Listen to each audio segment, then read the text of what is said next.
2014 के चुनाव का वक्त जैसे जैसे नजदीक आता जा रहा है, सभी राजनीतिक दलों की तैयारियां तेज होती जा रही हैं।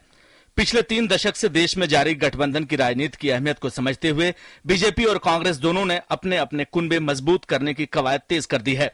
लेकिन मौजूदा हालात में दोनों को ही अपने कुनबे को मजबूत करना आसान नहीं दिख रहा है।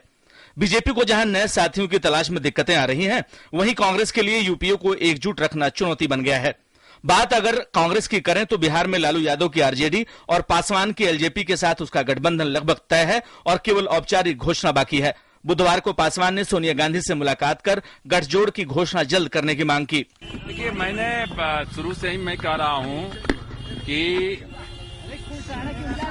हमने कांग्रेस प्रेसिडेंट सोनिया जी के ऊपर में छोड़ दिया था और अभी भी छोड़े हुए हैं और उनसे हमने कहा कि जो भी अलायंस हो जल्दी से उसकी घोषणा कर करके और काम स्टार्ट कर दीजिए।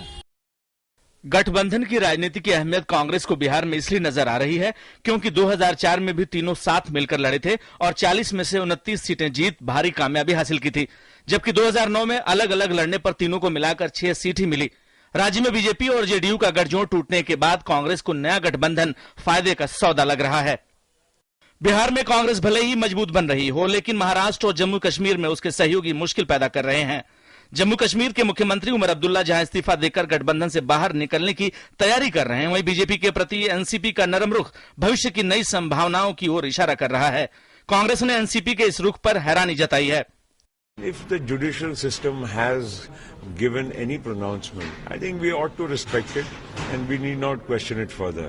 Politics is not only about the judicial system, politics is also about perception. Perception today is important, and if the judicial system has given a certain finality to any controversy, I think we should let it rest there. हवाला देना कि court का आधार लेके कि इस तरीके से court ने दिया है, तो ये मुझे समझ में नहीं आता कि किन नीतियों से आज प्रफुल्ल भाई आगे जाने की कोशिश कर रहे हैं।